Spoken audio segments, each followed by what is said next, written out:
Hello, my lovely English learners. Welcome back to my channel. Friends, wings of fire APJ Abdul Kalam ji की autobiography के ऊपर ये book है और इससे मैं सिखा रही हूँ इंग्लिश लर्नर्स को इंग्लिश को कैसे इम्प्रूव करना है, बुक रीडिंग कैसे करनी है और उससे अपनी इंग्लिश को कैसे इम्प्रूव करना है, स्पोकन इंग्लिश में कैसे आप बुक रीडिंग के माध्यम से अपनी इंग्लिश को इम्प्रूव करके अपनी स्पोकन इंग्लिश को इम्प्रूव कर सकते हैं। सो फ्रेंड्स, आज मैं डे 48 का ट्रांसलेशन करने जा रही हूँ और ये वाला जो पैराग्राफ है इस पेजेस को हम इस चैप्टर को हम आज फिनिश करेंगे। और फ्रेंड्स, मेरी बुक नहीं है तो मैं बुक के ऊपर लिखकर आपको नहीं पढ़ाने वाली हूँ। मैं कुछ टूल्स की मदद से आपको इसके ट्रांसलेशन और इसमें जो भी यूज़ हुए हैं idioms, English expressions, phrasal verb, English vocabulary, grammar, वो सब सिखाने वाली हूँ। सो फ्रेंड्स, चैनल पर नए हैं सो मेरे वीडियो को देखें और यदि आपको वीडियो पसंद आती है तो प्लीज़ ज़रूर चैनल को सब्सक्राइब करें जिससे कि मुझे आपका प्यार और मोटिवेशन मिलता रहे। हाँ फ्रेंड्स, एक और बात, मैं इस बुक पर ऑलरेडी 47 वीडियोस बना चुकी हूँ। आज 48 डे का ट्रांसलेशन है। तो चलिए friends, without any further do let's dive into the session और चैनल को ज़रूर सब्सक्राइब करें। सो चलिए फ्रेंड्स, ट्रांसलेशन स्टार्ट करते हैं। Kalam had a strict schedule. Friends, schedule को आप दो डिफरेंट एक्सेंट में प्रोनाउंस कर सकते हैं। एक होता है शेड्यूल और एक होता है स्केड्यूल, लेकिन लास्ट में हमेशा जूल जो है वो कॉमन ही होगा, इसे डूल नहीं पढ़ेंगे, स्केड्यूल नहीं पढ़ेंगे, ये गलत प्रोनाउंसिएशन है। तो एक है ब्रिटिश एक्सेंट और एक है अमेरिकन एक्सेंट, शेड्यूल और स्केड्यूल। तो इसका मतलब होता है, स्केड्यूल मतलब होता है समय सारणी, मतलब आप कितनी बजे उठेंगे, कितनी बजे अपना हर एक काम करेंगे, उसका एक टाइम होता है, उसके हिसाब से आप चार्ट बनाते हैं और इसके अनुसार से आप काम करते हैं। तो कलाम जी का एक बहुत ही स्ट्रिक्ट मतलब सख्त कार्य सारणी थी, एक शेड्यूल था। Even though he was leading project, हालांकि वो एक प्रोजेक्ट को लीड कर रहे थे लेकिन उसके बावजूद भी उनका एक बहुत ही स्ट्रिक्ट शेड्यूल था। अब फ्रेंड्स देखिए यहाँ पर इवन दो एक बहुत ही खूबसूरत कंजक्शन है फ्रेंड्स, जिसे कि हम अपनी स्पोकन इंग्लिश में यूज़ करके बहुत ही प्यारे प्यारे डेली यूज सेंटेंस बना सकते हैं। इवन दो का मतलब होता है चाहे, भले ही, हालांकि। जैसे कि हम कहते हैं ना सेंटेंस, हालांकि एक्सीडेंट बहुत बड़ा था लेकिन मुझे ज़्यादा चोट नहीं आई। तो फ्रेंड्स, ये कंजक्शन हैं जिसमें दो डिफरेंट सेंटेंस होते हैं और उसको जोड़ते हैं इवन दो की मदद से। तो बट या फिर जो दो, ऑल दो, इवन दो, ये सब, इन सब का सेम ही मीनिंग है। अब देखिए, जैसे कि मैंने सेंटेंस आपको बोला, हालांकि एक्सीडेंट बहुत बड़ा था लेकिन मुझे ज़्यादा चोट नहीं आई। तो even though it was a major accident I didn't get any injury. या फिर आप कह सकते हैं, हालांकि मैं बहुत कम खाता हूँ लेकिन मैं मोटा होता जा रहा हूँ। तो इवन दो आई eat very little I am getting fat. या फिर जैसे कि आप कह सकते हैं कि हालांकि मैं इस कंपनी के लिए इतनी मेहनत कर रहा हूँ पर मुझे प्रमोशन नहीं मिलता। Even though I work so hard for this company I don't get a promotion. अब एक सेंटेंस आप बनाकर मुझे कमेंट सेक्शन में कमेंट करिए।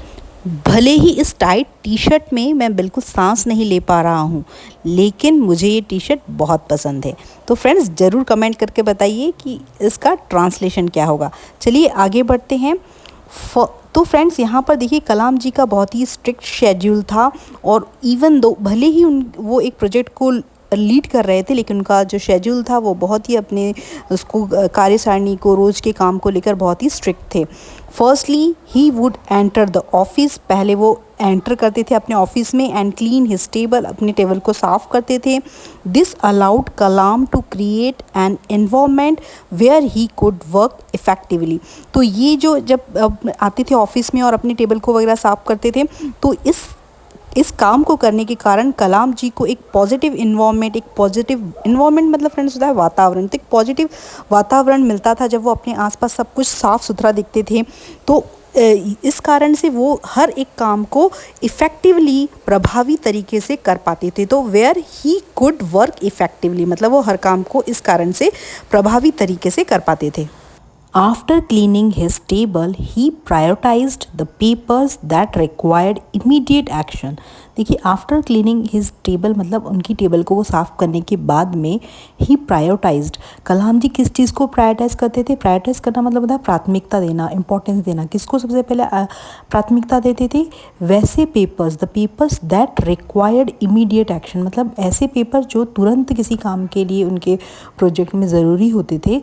इमीडिएट मतलब तुरंत ही, एक्शन मतलब कार्य के लिए। तो किसी भी कार्य के लिए जो तुरंत ऐसे पेपर रिक्वायर्ड होते थे उनको वो पेपर में पहले वो टेबल पर प्रायोरिटाइज करते थे, प्राथमिकता देते, यानी कि उन्हें रखते थे टेबल के ऊपर।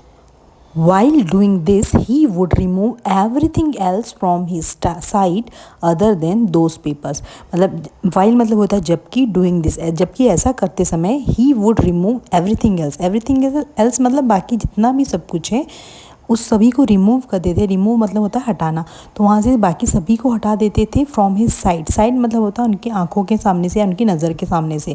सिर्फ उन पेपर्स जो कि इमीडिएटली तुरंत ही ज़रूरत है उन्हीं पेपर्स को टेबल पर रखते थे, उन्हें प्रायोरिटाइज करते थे और बाकी सभी चीज़ों को वो टेबल से हटा देते थे, यानी कि इम्पॉर्टेंट चीज़ों के ऊपर वो फोकस करते थे, डीक्लटर करते थे। डीक्लटर करना मतलब जो फालतू की चीज़ें हैं उन्हें हटा देना और जो नेसेसरी चीज़ें हैं उन्हें ही रखना। His focus allowed him to take action immediately, और उनका जो फोकस होता था हर एक काम के ऊपर सटीक वो एक फोकस करते थे। उनका बिल्कुल भी फिकल माइंड नहीं था, इधर उधर नहीं उनका माइंड दौड़ता था। वो उस फोकस के कारण ही वो कोई भी काम जब उन्हें पता चलता था कि मुझे अभी करना है तो उसको वो तुरंत उसी समय कर पाते थे, उसके ऊपर उसी समय वो इमीडिएट रिएक्शन कर पाते थे। तो इमीडिएटली मतलब तुरंत ही। When he identify work that needed to be done, जब वो पहचान जाते थे कि मुझे उस काम को अभी करना है तो उनके फोकस के कारण वो उसी काम को इमीडिएटली कर पाते थे। This was specially true for time critical task that could make an impact और मेक हिम मेमोरेबल। अब देखिए स्पेशली मतलब जो कि बहुत ही इम्पॉर्टेंट हो, true for time critical task. Friend time critical task उसे कहते हैं जो कि it is a that kind of task needed to be completed by specific deadline और within a particular time frame, मतलब कोई पर्टिकुलर टाइम फ्रेम में दिया होगा और एक डेडलाइन दी होगी कि हाँ इस काम को आज ही करके देना है, इस समय तक करके देना है, उसे कहते हैं टाइम क्रिटिकल टास्क। यानी कि आप उस काम को अवॉइड नहीं कर सकते, वो काम बहुत ज़्यादा इंपॉर्टेंट होता है। तो स्पेशली वो टाइम क्रिटिकल टास्क को वो बहुत अच्छे तरीके से कर पाते थे, कुड मेक एन इम्पैक्ट, उसके ऊपर एक प्रभाव छोड़ पाते थे और वो काम उन्हें मेमोरेबल बनाता था, यानी कि उन्हें यादगार बनाता था।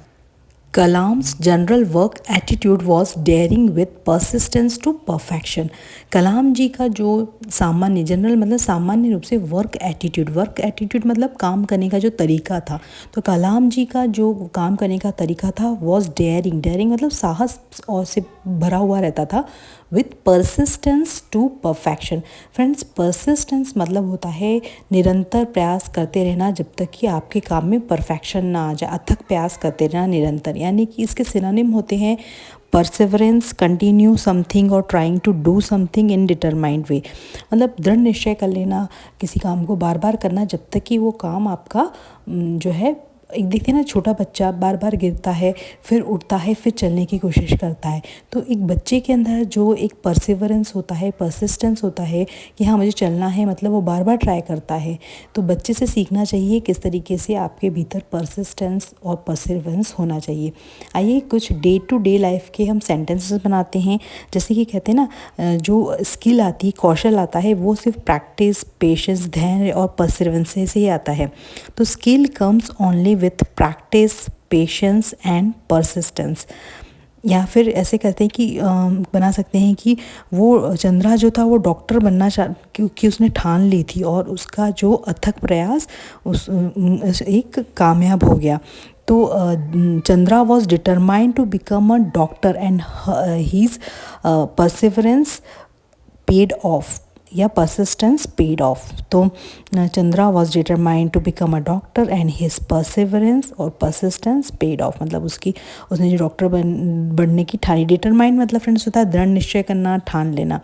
तो उसने जो ठान ली थी कि उसे डॉक्टर बनना है और उसके अथक प्रयास उसका पेड ऑफ हो गया, मतलब उस कार्य उसका सिद्ध हो। चलो आगे बढ़ते हैं। In his eyes perfection requires an individual to make mistakes in the past. अब देखिए वो कहते हैं कि उनकी आंखों उनकी नज़र में, वो कहते हैं इन हीज आइज मतलब उनकी नज़रों में परफेक्शन रिक्वायर्स, किसी भी चीज़ में यदि आपको परफेक्शन चाहिए ना तो हर एक इंसान गलती करता है, गलती से ही सीखता है। उसकी पास्ट में ऐसा कोई भी नहीं है जो एकदम से करेगा और एकदम से उसका हो जाएगा। देखो हम भी इंग्लिश लर्निंग जर्नी में हैं, पहले हम टूटी फूटी इंग्लिश बोलते हैं, फिर उसके बाद भी हम धीरे धीरे ग्रो करते हैं, फिर पहले बिगिनर से मीडिएटर से फिर एडवांस लेवल को आते हैं। तो एकदम से तो कोई एडवांस लेवल को आता नहीं है, तो मिस्टेक से ही हम सीखते हैं। तो वो कहते हैं कि इंडिविजुअल मतलब हर एक व्यक्तिगत रूप से मिस्टेक करता है अपने पास्ट में, और उसे अपनी पास्ट के मिस्टेक से सीखना चाहिए। तो in his eyes perfection requires an individual to make mistakes in the past and learn from them, और उसे सीखना चाहिए। लर्न मतलब सीखना। So he favoured allowing mistakes as part of the learning process. तो वो कहते हैं उस फेवर्ड मतलब उसके पक्ष में रहते हैं वो, कि मिस्टेक यदि आप लर्निंग प्रोसेस में तो आपसे मिस्टेक होगा ही। तो वो कहते हैं कि हाँ मिस्टेक होना कोई बड़ी बात नहीं है, मिस्टेक सबसे होती है। यदि आप किसी लर्निंग प्रोसेस में हैं, आप सीखने की स्थिति में हैं, तो वहाँ पर मैं फेवर करता हूँ, मैं पूरी तरीके से उस चीज़ को अलाउ करता हूँ कि आप मिस्टेक करें और मिस्टेक से सीखें। तो यदि आप भी इंग्लिश लर्निंग जर्नी में, तो बार बार स्पोकन इंग्लिश में अपनी को बिल्ड करने के लिए आप बार बार इंग्लिश बोलें, डरने की बिल्कुल ज़रूरत नहीं है। और यदि आप डर गए तो आप बिल्कुल वहीं पे अपना पेशेंस को लूज़ कर देंगे, कॉन्फिडेंस लूज़ कर देंगे, और आप नहीं बोल पाएंगे। तो मिस्टेक करिए, बोलिए, कोई प्रॉब्लम नहीं है। लेकिन जब आप अच्छे से बोलने लगेंगे, कॉन्फिडेंटली बोलने लगेंगे, तो वही लोग आपको फिर अप्रिशिएट करेंगे, देखो ये बंदा कितने अच्छे से सीख चुका है। तो चलिए फ्रेंड्स आगे नेक्स्ट पैराग्राफ के ऊपर। He decided to adopt this approach because mistakes are inevitable but generally manageable। अब देखिए वो इस चीज़ को का निर्णय लेते हैं कि, और वो इस अप्रोच को भी, इस तरीके को भी आप अडॉप्ट करने की कोशिश करते हैं कि हाँ मिस्टेक तो इनएविटेबल चीज़ है। इनएविटेबल मतलब होता है अनअवॉइडेबल, यानी अनिवार्य। मिस्टेक तो होना ही है। एक्सकेपेबल है कि मतलब हाँ ये तो होना ही है मिस्टेक। यदि आप कोई काम करना शुरू कर रहे हैं उसमें मिस्टेक होगी, गलतियाँ होगी, और आप गलतियों से सीख कर ही आगे बढ़ेंगे। तो जनरली मैनेजेबल भी होती है कि हाँ आप उस गलतियों से सीख के उस टास्क को आप अप्रोच कर सकते हैं, उस टास्क तक पहुंच सकते हैं। तो वो इसलिए निर्णय लेते हैं, he decided to adopt this approach because mistakes are inevitable but generally manageable. Kalam suggested that you build your own education by developing the skills that will correct your mistakes. मतलब वो कहते हैं कि आप अपनी खुद के मिस्टेक से खुद अपना इंडिविजुअल डेवलपमेंट कर सकते हैं, अपनी स्किल्स डेवलप कर सकते हैं खुद की मिस्टेक से खुद ही सीख कर।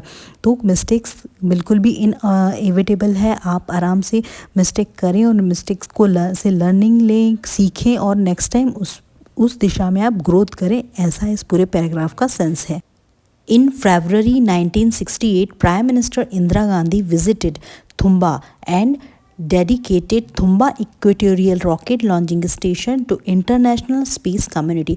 अब देखिए 1968 में फरवरी में प्राइम मिनिस्टर इंदिरा गांधी जो है उन्होंने दौरा किया Thumba equatorial rocket launching station का, और उन्होंने डेडिकेटेड मतलब उन्होंने समर्पित कर दिया किसको, हमारे अंतर्राष्ट्रीय स्पेस कम्युनिटी को उन्होंने Thumba equatorial rocket launching station समर्पित किया, मतलब उसके साथ में उन्हें टाई अप कर दिया। She also commissioned India's first filament winding machine in their laboratory. और उन्होंने जो इंडिया की फर्स्ट फिलामेंट वाइंडिंग मशीन जो होती है फ्रेंड्स, वो एक तरह का बंद सिलेंडर, फिलामेंट से बना हुआ एक बंद सिलेंडर होता है। तो इस मशीन को उन्होंने अपनी लेबोरेटरी में बनाने के लिए भी उन्होंने इसकी सिफारिश की कि हमारे खुद की लेबोरेटरी में इंडिया का फर्स्ट फिलामेंट वाइंडिंग मशीन बनेगा। In 1969, Professor Sarabhai decided to plunge ahead in building and launching our own satellites। Friends देखिए 1968 में जो इंदिरा गांधी आई थी और उन्होंने जब इसे इंडिया इंटरनेशनल स्पेस कम्युनिटी के हवाले कर दिया तुम्बा को, तो वहाँ पर 1969 में नेक्स्ट ईयर ही प्रोफेसर साराभाई ने डिसाइड किया कि अब हमें अपने खुद का ओन सैटेलाइट लॉन्च करना है, और इसके लिए अब वो प्लंज अहेड। देखिए फ्रेंड्स बहुत ही खूबसूरत ईडियम है। प्लंज अहेड का मतलब होता है किसी भी चुनौती से आगे बढ़ना, मतलब कि move ahead with this challenge, मतलब कोई भी चैलेंज आए या कोई भी कठिनाई आए लेकिन हमें कूद पड़ना है उस चुनौती की उस काम को पूरा करने के लिए। तो प्लंज अहेड मीन्स होता है to start doing something actively and enthusiastically often without careful और thoughtful और प्लानिंग, मतलब किसी भी प्लानिंग किए बिना किसी काम को करने के लिए उत्सुकता से और एक्टिवली उसमें कूद पड़ना। तो यहाँ पर देखिए प्लंज अहेड ईडियम को हम किस तरीके से यूज़ कर सकते हैं, कितने प्यारे प्यारे सेंटेंस बना सकते हैं। देखिए जैसे कि वो स्लाइड करने से बहुत डरती थी लेकिन वो आगे बढ़ी और नीचे की ओर आई। तो she was scared of slide but she plunge ahead and went down it. और या फिर आप इस तरीके से बना सकते हैं कि even though the game is hard we should plunge ahead and try to win. मतलब हालांकि ये गेम जो है, देखिए फिर से इवन दो यूज़ हुआ है, हालांकि ये गेम बहुत मुश्किल है या हार्ड है लेकिन वी शुड प्लंज अहेड, मतलब हमें आगे बढ़ना चाहिए और एक बार जीतने की कोशिश करना चाहिए।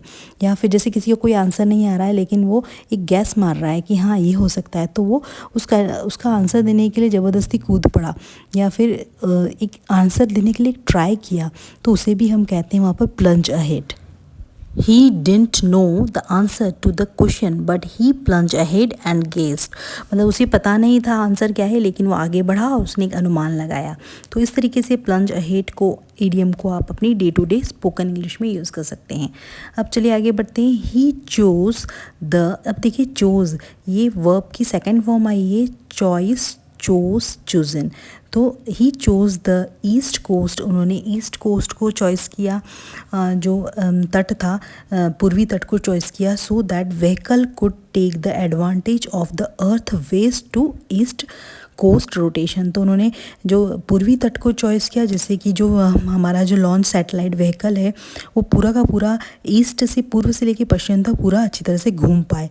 ही finally selected Sriharikota island and 100 kilometre north of Madras, जो कि उन्होंने फाइनली ये सिलेक्ट किया कि जो ये आइलैंड था, द्वीप था, जो समुद्री द्वीप था, वो द्वीप मतलब देखो चारों ओर से पानी होता है और बीच में जो रहता है थल होता है, ज़मीन होती है, उसे कहते हैं आइलैंड। तो आइलैंड जैसे कि आप इस पिक्चर में भी देख सकते हैं, इसे कहते हैं island.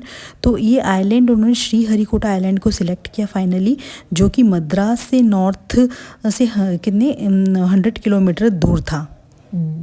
Thus, SAR rocket launch station was born. Friend सार है Shri Harikota range rocket launch station, जिसका कि बाद में नाम पड़ा Shri Harikota range rocket launch station का बाद में नाम पड़ा Satish Dhawan rocket launch station. तो फ्रेंड्स ऐसे ही जो Shri Harikota range rocket launch station का जन्म हुआ। This island was crescent shaped, crescent मतलब अर्धचंद्राकार आकार का था, and had a maximum width of 8 kilometre. उसका जो चौड़ाई थी उस जो आइलैंड की वो 8 किलोमीटर थी। It was all along side the east coast line, और ये बिल्कुल ईस्ट कोस्ट लाइन के बिल्कुल साथ में थी। It was the size of Chennai, और इसका जिसका एक जो चेन्नई जो हमारा शहर है उसी साइज़ का ये जो था हमारा Shri Harikota rocket launch station का आकार था या साइज़ था या पूरा एरिया था। तो ये एक चेन्नई के आकार के शहर का उतना बड़ा स्पेस था, वो जगह थी। तो फ्रेंड्स देखिए अभी जो है विक्रम साराभाई जी ने ये जगह चॉइस कर ली, श्री हरिकोटा, उसे कैसे रॉकेट लॉन्च स्टेशन बनाना है, और अब यहाँ पर काम शुरू होना था अपने खुद का रॉकेट, अपना खुद का सैटेलाइट बनाना था, अपने इंडिया का खुद का, और ये उनका स्वप्न था। तो फ्रेंड्स नेक्स्ट पैराग्राफ में देखेंगे, हम नेक्स्ट वीडियो में देखेंगे कि कैसे उन्होंने अपने इस स्वप्न को साकार किया। इंडिया को आज जो हमारा पाकिस्तान के साथ में जिस तरीके का वार था, उन्हें एपीजे अब्दुल कलाम जी को मिसाइल मैन भी कहा जाता है। तो फ्रेंड्स किस तरीके से उन्होंने अपने भारत को सक्षम बनाया डिफेंस के क्षेत्र में, और किस तरीके से हमारा देश आगे हुआ सभी एडवांस्ड टेक्नोलॉजी में, वो हम इस बुक के माध्यम से, विंग्स ऑफ फायर के माध्यम से जानेंगे। तो फ्रेंड्स नेक्स्ट वीडियो में मैं ज़रूर आपको नेक्स्ट पैराग्राफ को एक्सप्लेन करूँगी बहुत अच्छे से। आज जितना कुछ सीखा है उसे अपनी डे टू डे लाइफ में यूज़ करना शुरू करें फ्रेंड्स। बार बार स्पीकिंग प्रैक्टिस करें, सेंटेंस खुद से बनाने की कोशिश करें और जितनी भी वोकैबुलरी सीखी है उसे आज से ही यूज़ करना शुरू करें।